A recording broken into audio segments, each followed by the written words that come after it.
सभी को नमस्कार। मैं हूं Madhurvani. Welcome to Hindi spoken and grammar classes. आज का विषय लिंग के संबंधित कुछ वाक्य।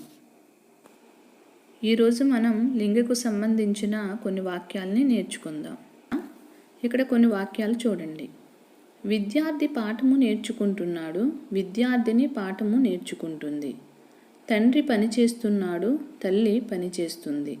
పనివాడు బజారు నుండి పండ్లు తీసుకొస్తున్నాడు, పని మనిషి బజారు నుండి పండ్లు తీసుకొస్తుంది। వీటిని హిందీలో చూడండి। ఛాత్ర పాఠ సీక్తా హై అంటే విద్యార్థి పాఠము నేర్చుకుంటున్నాడు। నేర్చుకోవడాన్ని ఏమంటామంటే సీఖనా। ఛాత్ర పాఠ సీఖతీ హై। ఛాత్ర లింగ బదిలియే ఛాత్ర, పాఠ సీఖతీ హై అంటే విద్యార్థిని పాఠము నేర్చుకుంటుంది। సెకండ్ వన్, పితాజీ కామ్ కర్తే హై తండ్రి గారు పని చేస్తున్నారు। మాతాజీ కామ్ కర్తీ హై తల్లి పని చేస్తున్నారు। నౌకర్ బాజార్ సే ఫల్ లాతా హై నౌకరాని బాజార్ సే ఫల్ లాతీ హై। నౌకరు లింగ నౌకరాని, स्त्रीलिंग शब्द नौकरानी। नौकर बाजार से फल लाता है, नौकरानी बाजार से फल लाती है। ఇక్కడ ఒకసారి చివరిన క్రియలు చూడండి। सीखता है, सीखती है, करते हैं, करते हैं, लाता है, लाती है। सीखता है పుల్లింగ శబ్దని మనకి ఎలా తెలుస్తుంది అంటే అక్కడ ఛాత్ర అనేది పుల్లింగ శబ్దం।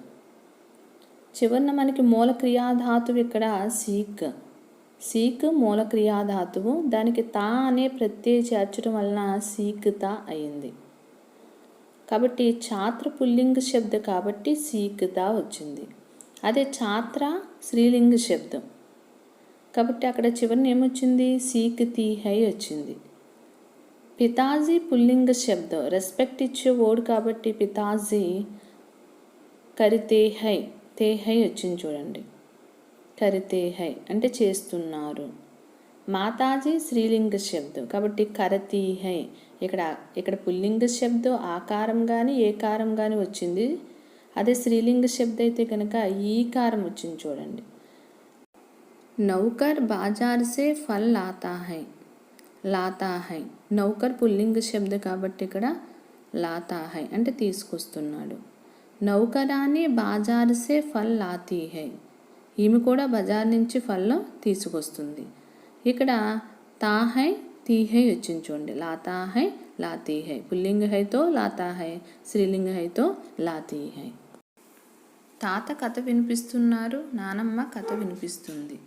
బాలుడు మైదానంలో ఆడుతున్నాడు, బాలిక మైదానంలో ఆడుతుంది। నెమలి నాట్యం చేస్తుంది, నెమలి నాట్యము చేస్తుంది। ఇక్కడ ఆడనమలి నాట్యం చేస్తుంది అని అర్థం। వీటికి హిందీ మీనింగ్ చూద్దాం। దాదా కహానీ సునాతా హై, దాदी కహానీ సునాతీ హై। దాదా లింగ పుల్లింగ శబ్దం, దాది స్త్రీలింగ శబ్దం। ఇక్కడ సునాతా హై అంటే వినిపిస్తున్నారు। ఇక్కడ ప్రేరణార్థ క్రియ అన్నమాట। సుననా అనేది క్రియ, సునానా అనేది ప్రేరణార్థ క్రియ అంటే ప్రథమ ప్రేరణార్థ క్రియ ఇది। అంటే వినిపిస్తున్నారు, ఆయన వినట్లేదు వినిపిస్తున్నారు కాబట్టి దాన్ని ఏమంటామంటే హిందీలో సునానా అని అంటాం। దాన్ని ఇక్కడ దాదా అనేది పుల్లింగం కాబట్టి సునాతా హై।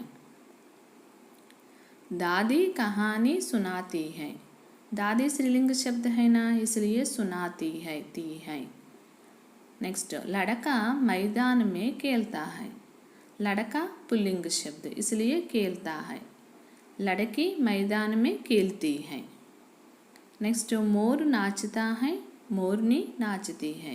मोर అంటే పికాక్, नाचता है पुल्लिंग शब्द, मोरनी नाचती है स्त्रीलिंग शब्द। కవి కవితలు రాస్తున్నాడు, కవయిత్రి కవితలు రాస్తుంది। గాయకుడు పాటలు పాడుతున్నాడు, గాయకురాలు పాటలు పాడుతుంది। కప్ప బెకబెక అరుస్తుంది, కప్ప బెకబెక అరుస్తుంది। यहाँ पर हिंदी में देखिए, कवि कविता लिखता है, कवयित्री कविता लिखती है। कवि पुल्लिंग शब्द, कवयित्री स्त्रीलिंग शब्द। लिखता है पुल्लिंग शब्द, लिखती है स्त्रीलिंग शब्द। गायक गाना गाता है, గాయిక గానా గాతీ హై। గాయకుడు పాట పాడుతున్నాడు, గాయిక గానా గాతీ హై పాట పాడుతుంది। గాయక్ లింగ బదిలియే గాయిక। నర్ మేండక్ టర్ టర్ బోల్తా హై। నర్ మేండక్ అంటే మగ కప్ప టర్ టర్ బెక బెక అని అరుస్తుంది। మాదా మేండక్ టర్ టర్ బోల్తీ హై, టర్ టర్ అని అరుస్తుంది। ఇక్కడ నర్ మేండక్ పుల్లింగ శబ్దం, మాదా మేండక్ స్త్రీలింగ శబ్దం। ఇప్పుడు మనం హిందీలోని సర్వనామం, విశేషణం और క్రియా విభక్తి ద్వారా లింగంను ఏ విధంగా గుర్తించాలో నేర్చుకుందాం, చూడండి। పహలా देखिए सर्वनाम के द्वारा, సర్వనామం ద్వారా వాక్యాలు చూడండి। యహ్ మేరీ కితాబ్ హై, వహ్ తుమ్హారీ తైలీ హై। ఇది నా యొక్క పుస్తకము, అది నీ యొక్క బ్యాగ్। ఇక్కడ వాక్యం చూడండి। ఇక్కడ మేరీ అనేది ఎలా ఏర్పడింది? మై ప్లస్ కి మేరీ అంటే నా యొక్క, తుమ్ ప్లస్ కి తుమ్హారీ నీ యొక్క। यहाँ पर देखिए सर्वनाम के द्वारा, ఇక్కడ మనం సర్వనామాల ద్వారా వాక్యాలని చూద్దాము। यह मेरी किताब है, वह तुम्हारी तैली है।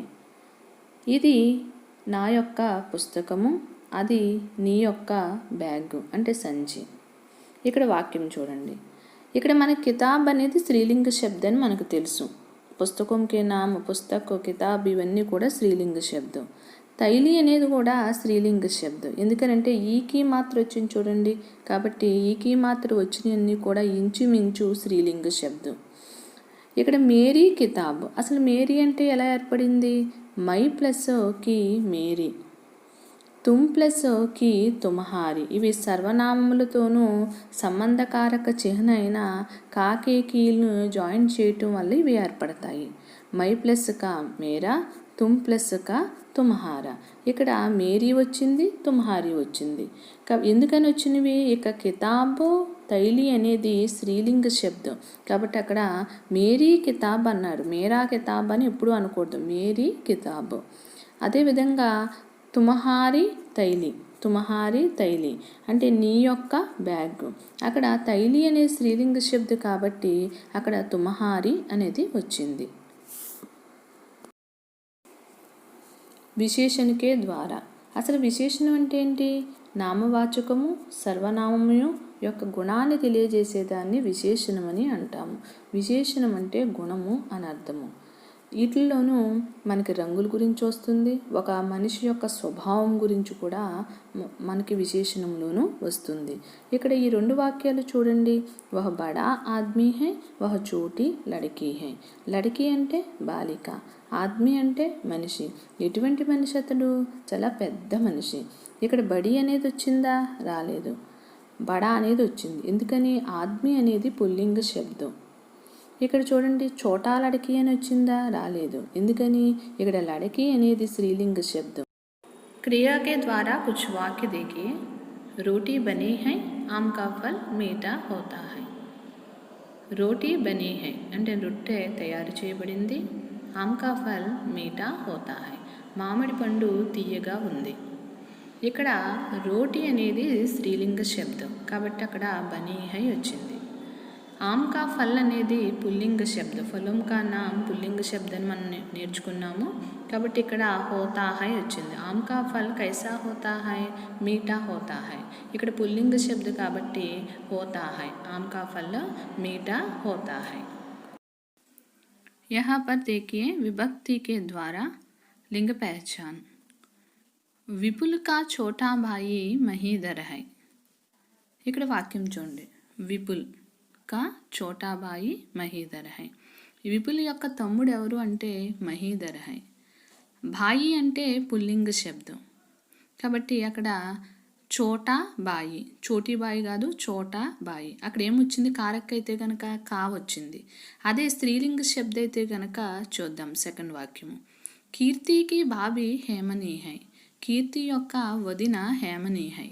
ఇక్కడ బాబీ అంటే స్త్రీలింగ శబ్దం, వదిన, బాబీ అంటే ఏంటంటే వదిన, కాబట్టి అక్కడ కీ అనే కారక్ వచ్చింది. కా అంటేనేమో పుల్లింగ ఏకవచనానికి, కీ అంటేనేమో స్త్రీలింగ ఏకవచనానికి. థర్డ్ సెంటెన్స్ देखिए, హేమనీకి చోటీ బహన్ జోష్ని హై. ఇక్కడ హేమని యొక్క చెల్లెలు జోష్ని. ఇక్కడ కీ అనే కారక్ను ఉపయోగించాం. ఎందుకని? చోటీ బహన్, బహన్ అనే స్త్రీలింగ శబ్ద కాబట్టి అక్కడ కీ కారక్ని ఉపయోగించాం. అంటే కారక్లో కూడాను పుల్లింగ ఏకవచనానికైతే కా వచ్చింది, స్త్రీలింగ ఏకవచనానికైతే కీ వచ్చింది. నెక్స్ట్ చూడండి, గగన్ కా ఛోటా బాయి చరణ్ హై. గగన్ యొక్క తమ్ముడు ఎవరు? చరణ్. ఇక్కడ చోటా భాయి అంటే తమ్ముడని తెలుస్తుంది కదా, కాబట్టి ఏ కారక్ వచ్చింది? ఇక్కడ కా అనే కారక్ వచ్చింది. నెక్స్ట్ చరణ్ కా చోటా భాయి యువి హై. ఇక్కడ కా అనే కారక్ వచ్చింది. ఎందుకని? ఇక్కడ మళ్ళీ చోటా భాయి వచ్చింది. అంటే పుల్లింగ ఏకవచనానికి కా కారక్ను ఉపయోగించాం, పుల్లింగ బహువచనానికైతే కనుక కే కారక్ను ఉపయోగిస్తాం. అది ఇద్దరు గురించి ఇలా ఎక్కువ సంఖ్యావాచకం వచ్చినప్పుడు కే కారక్ను ఉపయోగిస్తాము. ఈరోజు క్లాస్ అర్థమైంది కదా. मेरा उम्मीद है कि सभी के क्लास पसंद है और अच्छा है. धन्यवाद.